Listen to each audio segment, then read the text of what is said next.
अगर जिस समय अतिक्रमण हो रहा था उस समय क्यों नहीं रोका गया? कोई अतिक्रमण नहीं है। अगर गलियों का शहर बनारस और बनारस का हर एक गली तोड़ दिया जाए और नरेंद्र मोदी जी कहे अतिक्रमण के नाम पे तोड़ रहा है और उन लोगों को मुआवजा तक नहीं दे तो गलत है। बनारस में अगर एक भी घर को तोड़ा गया तो 10 गुना ज्यादा मुआवजा दिया गया और सारे लोग अगर एक छोटा सा घर टूटा तो जाके होटल 5 स्टार होटल खोले। वहां पे गलत हो रहा है। वहां पे मैंने आवाज उठाया। रक्सौल शहर जो है बिहार के तकदीर और तस्वीर को बदल सकता है, समझने की जरूरत है। ये अंतर्राष्ट्रीय शहर है और बिहार का आर्थिक राजधानी रक्सौल शहर हो सकता है अगर इसको बनाया जाए तो। देखिए यहाँ पे 6 महीना पुल पहले बना है, देख सकते हैं। और आप अपने नेटवर्क पे दिखाइए, पुल जो है दांत चियार दिया है, हर जगह जो है खराब हो गया, हर जगह। अब ये जो ठेकेदार होंगे वो बड़ा ठेकेदार होंगे। ये बड़ा ठेकेदार को मैं चैलेंज करना चाहता हूं कि किसी भी इंजीनियर को बुला के दिखा ले इनका पुल बनाने का तरीका गलत है। ये देखिए यहाँ पे पीछे थोड़ा सा हटिए, ये देखिए, आप अपने नेटवर्क पे दिखाइए पूरे भारत को कि ये रिटेनिंग वॉल कहते हैं। इसको क्या कहते हैं? Retaining wall. ये पूरा जो है बैक फिलिंग किया जाता है, मिट्टी को जो है कॉम्पैक्ट करके फिलिंग किया जाता है, उसको रोकता है। और ये रिटेनिंग वॉल में जो है घास लग गया है और एक ही जगह नहीं, पूरा 3-4 महीना हुआ, 5 महीना हुआ इस पुल को बने और अब ये जो है कहीं कहीं पेट फेंक दिया, देख रहे हैं बीच में पेट फेंक दिया है। ये बनता है 100 साल के लिए, कोई भी कंक्रीट स्ट्रक्चर बनता है 100 साल के लिए, ये 10 साल तक नहीं टिकेगा।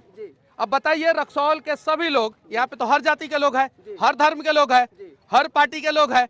अगर विरोधी पार्टी के ही लोग हैं तो आके उठाए ना आवाज, नहीं उठाएंगे। क्योंकि जब भ्रष्टाचार होता है ना तो हर किसी को बूंद बूंद बूंद बूंद ड्रॉप पिलाया जाता है। बस फर्क ये रहता है कि जो सत्ता पक्ष में रहते हैं उनको थोड़ा सा ज्यादा बूंद मिल जाता है, जो विपक्ष में रहते हैं उनको थोड़ा कम बूंद मिलता है। और अगर ये बात पे भरोसा नहीं है तो इरफान खान का एक फिल्म मदारी आया था, उस मदारी फिल्म को देखिएगा। इस भ्रष्टाचार का जो बूंद जो ड्रॉप जा रहा है ना, वो पक्ष और विपक्ष सबको जाता है और आवाज वही उठाते हैं जिससे जो है इस पे किसी का ध्यान ना जाए। अगर रक्सौल का सबसे बड़ा समस्या है तो दिखाए इसको। रक्सौल का सबसे बड़ा समस्या है रोड के बीच में ट्रांसफार्मर। विपक्ष वाले कहाँ मर गए हैं? काहे नहीं आवाज उठा रहे हैं? और विपक्ष वाले क्यों नहीं इस पुल का भ्रष्टाचार दिखा रहे हैं? घास उग गया है, नहीं दिखाएंगे। इसके लिए मनीष कश्यप खड़ा होगा। कोई भी पार्टी, किसी की भी सरकार हो, गलत तो गलत और उसके खिलाफ आवाज हम सभी को उठाना चाहिए। सही है कि नहीं है? मुझे अपने अपने हिसाब से लोग ढाल देता है। कुछ मुसलमान लोग कहता है कि मुस्लिम विरोधी है, जब शाहरुख खान को बोल देते हैं तब। ये ठेकेदार तो हिंदू हैं, बोल रहे हैं कि नहीं हम उनको? ये ठेकेदार हिंदू हैं, बोल रहे हैं कि नहीं? हम थोड़ी सो छोड़ दे रहे हैं। तो हिंदू हो या मुसलमान अगर गलत है तो उसके खिलाफ हम बोलेंगे। हम अल्लाह अकबर कहने के लिए तैयार है तो आप भी जय श्री राम कहने के लिए तैयार हो जाइए। तब जाके हम लोग जो है दोनों एक दूसरे को गले लगाएंगे और तब जाके बिहार आगे होगा। हम यादव जी हैं, हम भूमियार जी हैं, हम पंडित जी, हम पासवान जी है। पुलवा गिरेगा तो कौन जी का बच्चा मरेगा कोई गारंटी नहीं है। बस वो जी जो है वो गरीब होंगे, चाहे वो भूमियार का बच्चा गरीब होगा, चाहे ब्राह्मण का, चाहे पासवान जी का बच्चा गरीब होगा, चाहे यादव जी का बच्चा गरीब होगा। अगर पुल गिरेगा तो देखिए, ध्यान से देखिए, ये अब ये दांत चियार दिया है, देख लीजिए इधर सारा गड़बड़ बना है, सारा इस साइड जो है, इधर आ जाइए आप, इस साइड जो है देखिए सारा गड़बड़ बना है, देख सकते हैं ये सारा का सारा। तो ये सारी चीजों पे मैं आवाज उठाता हूं और इन सब चीजों पे आवाज नहीं उठाने के लिए मुझे जेल में डाल दिया जाता है। तो मैं जहां भी रहूंगा मैं अपने बिहार के लिए, अपने देश के लिए लड़ता रहूंगा। सर अभी आप एयरपोर्ट पे भी आए थे सर, लेकिन सोशल मीडिया में ऐसे खबर चल रहा है कि क्या मनीष जी एयरपोर्ट बनवा देंगे? हाँ। तो इस पे सर क्या कहिएगा? काहे नहीं एयरपोर्ट? सरकार नहीं बना रही है तो मनीष कश्यप कैसे बनवा देंगे सर?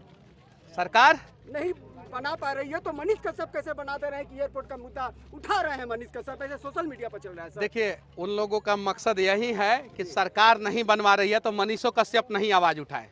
सही है कि नहीं है? हम भाई अपने औकात के अनुसार आवाज उठाएंगे। राजा रामचंद्र जी का अश्वमेघ यज्ञ का घोड़ा निकला था और रामचंद्र जी को पूरा भरोसा था कि पूरा दुनिया से अश्वमेघ यज्ञ का घोड़ा वापस आ जाएगा, कोई इसे नहीं रोकेगा। चंपारण के लॉक उसने रोक दिया। वैसे ही कुछ लोगों को भरोसा है कि ये रक्सौल एयरपोर्ट नहीं बनेगा।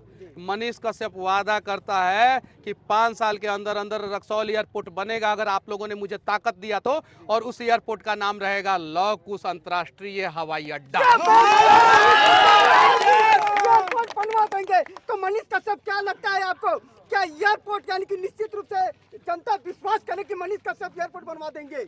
अगर आपने मेरा साथ दिया, मैं सिस्टम और सरकार में घुस गया जी। तो मैं वादा करता हूं कि 5 साल के बाद आप लोगों के बीच वोट मांगने तभी आऊंगा जब यहाँ पे चमचमाता हुआ अंतर्राष्ट्रीय हवाई अड्डा, जिसका नाम लौह कुश अंतर्राष्ट्रीय हवाई अड्डा हो जाएगा, और इस हवाई अड्डा पे जो है जी।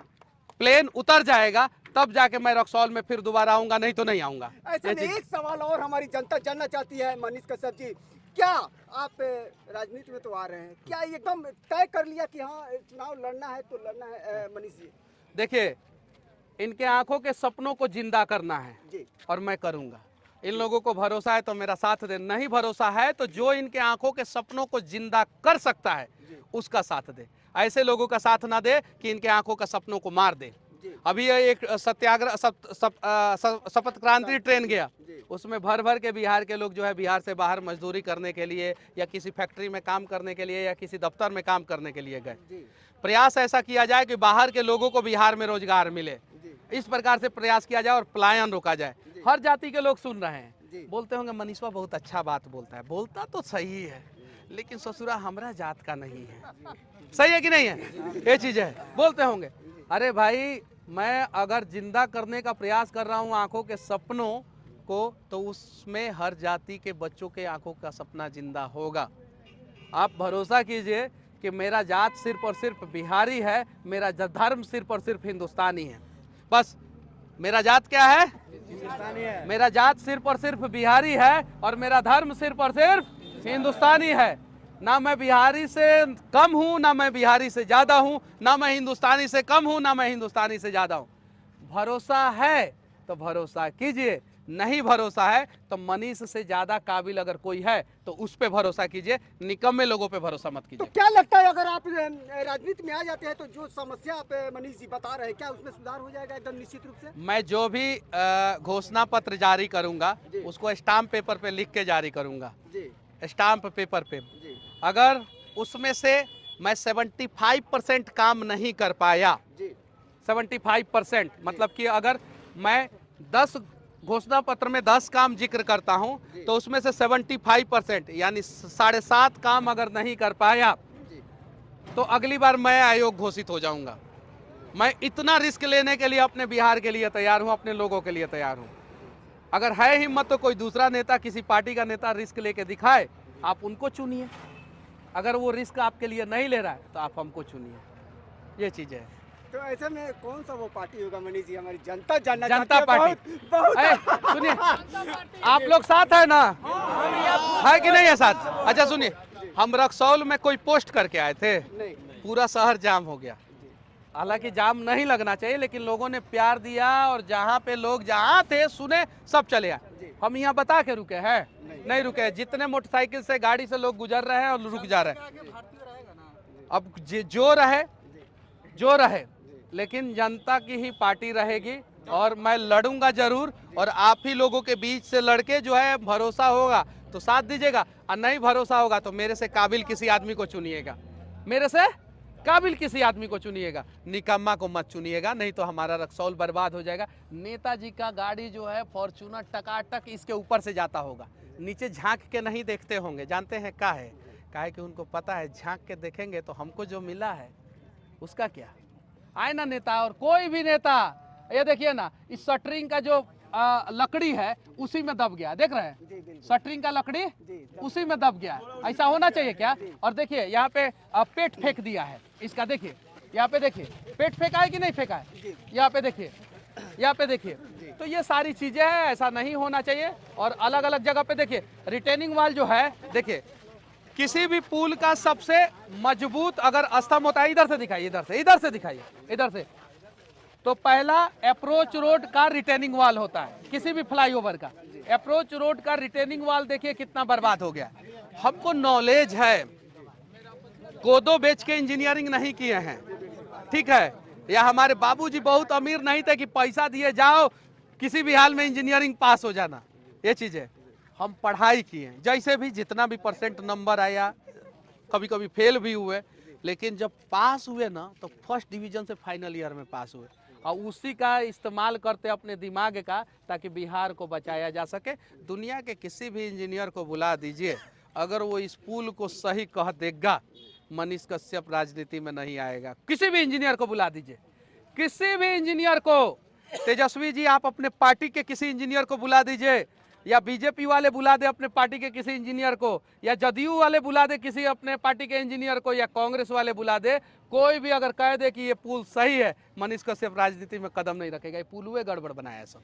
एक आखिरी सवाल मनीष जी, यादव जी कुछ नाराज हैं आपसे, ये- सोशल मीडिया में चल रहा है। देखिए, मनीष जी, तो उनके लिए क्या कहेंगे? देखिए, एक आखिरी सवाल। देखिए, जी अगर आपको लगता है कि तेजस्वी जी आपके बच्चों को राजा बनाएंगे, आप तेजस्वी जी का साथ दें। अगर लगता है कि तेजस्वी जी आपके बच्चों को राजा नहीं बनाएंगे और मनीष कश्यप कुछ आपके बच्चों के विकास के लिए कुछ काम कर सकता है, तो मनीष कश्यप का साथ दें। आपके ऊपर है, हम ये नहीं बोल रहे हैं, आपके ऊपर है। जो बिहार के यादव बिहार से बाहर मार खाते हैं, उसके लिए तेजस्वी जी काहे नहीं आवाज़ उठाते हैं? जी बिल्कुल हमने अनेकों यादव जी लोगों का इंटरव्यू किया है बिहार से बाहर, जी जिन लोगों ने दर्द बताया है अपना। पता है जी। सबसे ज्यादा बाहर बिहार से कौन जाति के लोग मजदूरी करने जाते हैं? बिहार से बाहर कौन से जाति के लोग बिहारी मजदूरी करने जाते हैं? कौन से जाति के लोग पता है आप लोगों को? बताइए कौन से जाति? कौन जाति? रोक ले तेजस्वी जी, हम उनका साथ देंगे, पलायन को रोक ले। हम कह रहे हैं ना, हम इतना लोग हैं ना सामने, हम कह रहे हैं, हम अपना दिल बड़ा कर रहे हैं, पलायन को रोक ले। उनका जो दिल्ली में 450 करोड़ का जो फ्लैट है, सिर्फ एक फ्लैट बेच के और बिहार में फैक्ट्री लगा दे, एक फ्लैट, और उसमें सिर्फ यादव ही बच्चों को रोजगार दे दे, सिर्फ यादव बच्चों को रोजगार दे दे। 450 करोड़ का, जैसा अखबारों में सूत्रों के हवाले से हम लोगों को पता चलता है, दिल्ली के फ्रेंड्स कॉलोनी में उनका फ्लैट है। बेचे, पैसा ले और उस कंपनी को लगाए, और कंपनी का मालिक भी खुद है, बन जाए, कोई दिक्कत नहीं है। कंपनी का मालिक किसी दूसरे को मत बनाइए, यहाँ पे खुद बन जाइए। लेकिन बिहार में सुनिए ना, बिहार में फैक्ट्री लगाइए। तेजस्वी जी को जो बच्चा होगा उसको बिहार में पढ़ाइए। तब ना होगा।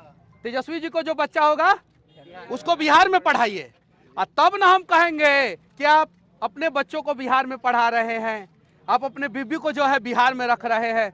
आप बिहार में राजनीति कर रहे हैं, लेकिन फ्लैट कहाँ खरीद रहे हैं? कहाँ खरीद रहे हैं? आप अपना बिहार से बाहर का सारा संपत्ति बेचिए, चाहे वो सिंगापुर का संपत्ति हो, चाहे वो दिल्ली का संपत्ति हो, चाहे मुंबई का संपत्ति हो, और बिहार में संपत्ति बनाइए। है हिम्मत। देखिए, हम बड़ी कड़वा बोलते हैं, कुछ लोगों को बुरा लग जाता तो है। तेजस्वी यादव तो बोल रहे हैं कि 4 लाख रोजगार नौकरी दिए हम बिहार में सर। अच्छा ये बताइए, जी। 4 लाख नौकरी से अगर बिहार का भला हो जाए जी। तो झुंझुना पीटिए। हम कह रहे हैं, हम जी कि सिर्फ रक्सौल शहर को डेवलप कर दिया जाए ना, सिर्फ, तो 25 लाख लोगों को रोजगार रक्सौल शहर में मिल जाएगा। उदाहरण दे, सूरत शहर में 50 लाख लोगों को रोजगार मिला है, दिल्ली और मुंबई में 1 करोड़, चेन्नई, बेंगलुरु, पूना, हैदराबाद में 50-50 लोगों को 50-50 लाख लोगों को रोजगार मिला है। तो रक्सौल शहर में 25 लाख लोगों को रोजगार नहीं मिल सकता है? 25 लाख बहुत ज़्यादा है। 20 लाख, 15 लाख, 10 लाख, 5 लाख लोगों को तो रोजगार रक्सौल शहर में तो मिल ही सकता है। अब रक्सौल शहर में 5 लाख लोगों को रोजगार मिल सकता है, तो ऐसा जो है 20 गो शहर पूरा है बिहार में है। सिर्फ 4 लाख लोगों को रोजगार देने की जरूरत नहीं है। जिस पद पे वो थे, उस पद पे मैं रहता तो 40 लाख लोगों को रोजगार देता, 40 लाख लोगों को। उसके लिए प्लानिंग करने की जरूरत है। मैं लॉजिकली बातें करता, मैं बकवास नहीं करता। अगर आपका टाउन प्लानिंग सही होगा, टाउन प्लानिंग, क्या प्लानिंग? टाउन प्लानिंग सही होगा, तो मैं ये दावे के साथ कहता हूं कि ये बाबू जिस स्कूल में, जिस कॉलेज में जा रहा होगा ना, उस कॉलेज स्कूल में जो है ना 4 व्हीलर से जाता, कार से जाता है। क्या चीज से जाता है बाबू? साइकिल से जाता है। इसके पिताजी के पास 4 व्हीलर होता। ये चीज है। मैं इसके सपनों को जिंदा करने का प्रयास कर रहा हूँ। भरोसा है, साथ दीजिए। नहीं भरोसा है तो जो इस बच्चे के सपनों को जिंदा कर सके, साइकिल से इसको हवाई जहाज पे जो बैठा सके, उसका साथ दीजिए। मैंने कभी रोका नहीं है। हाँ, मुझे टॉर्चर किया जाता है, बीच में अनेकों तरीके का माइक ठूस दिया जाता है, उल्टे सीधे सवाल पूछे जाते हैं। मैं सारे सवालों का जवाब दे सकता हूँ और देता भी हूँ। विनती है कि जितना कड़वा सवाल आप लोग मेरे से पूछते हैं, उतना ही कड़वा सवाल आप लोग विधायक जी से, सांसद जी से, मुख्यमंत्री से, उप मुख्यमंत्री से, विपक्ष के नेता से पूछेंगे, उतना ही कड़वा सवाल। और जब उतना कड़वा सवाल पूछेंगे ना, तो मनीष कश्यप का कुछ हो या ना हो, नेता जरूर डर जाएंगे, और इतना डर जाएंगे कि वो भविष्य में जो है गड़बड़ी करने से पहले 10 बार सोचेंगे। और बिहार इकलौता राज्य है पूरे देश का जहाँ पे पुल के दीवार पे घास उग जाता है। क्या बात है, समझे ना? तो सुनिए, तो नेताजी लोग ऐसा व्यवस्था किए हैं कि भैंस लाइए और पुल का घास चरवाइए उससे, समझे? तो ये काम अब बिहार में नहीं होने देंगे, चलने दीजिए। जय हिंद।